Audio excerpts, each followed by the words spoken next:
గార్లదిన్నె మండలం తలగాసిల్పల్లి క్రాస్ వద్ద జరిగిన రోడ్డు ప్రమాదంలో మృతి చెందిన బాధిత కుటుంబాలను ఎంపీ అంబికా లక్ష్మీనారాయణ కలెక్టర్ వినోద్ కుమార్ పరామర్శించారు.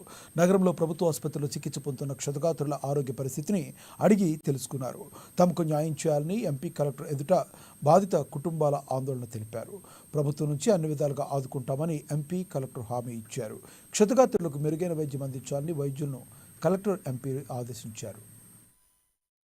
ఎక్కువ ఇంజరీస్ ఉండడం వల్ల ఇంకా 3 చనిపోయారు. సో ఓవరాల్ 7 చనిపోయారు. మిగతా వాళ్ళు ఒక్కడు సీరియస్గా ఉంటే ఇప్పుడు ఆసుపత్రిలో నేను ఎస్పీ గారు స్థానిక ఎంపీ గారు వాళ్ళని పరామర్శించి ఒకరిని వెంటనే సవేరా ఆసుపత్రికి మెరుగైన వైద్య సేవ కోసం పంపించడం జరిగింది. ఇందులో అందరూ కూడా చనిపోయిన వాళ్ళు కుటుంబ వాళ్ళు దీన్ని ప్రభుత్వం వీళ్ళని ఆదుకోవాలి, వాళ్ళకి సహాయం చేయాలని చెప్పడం వల్ల వెంటనే పై అధికారులకి జిల్లాలో ఉన్నటువంటి మన ఆర్థిక శాఖ మంత్రివర్యులు శ్రీ పయ్యావుల కేశవ్ గారికి ఇన్ఫర్మేషన్ ఇవ్వడంతో వెంటనే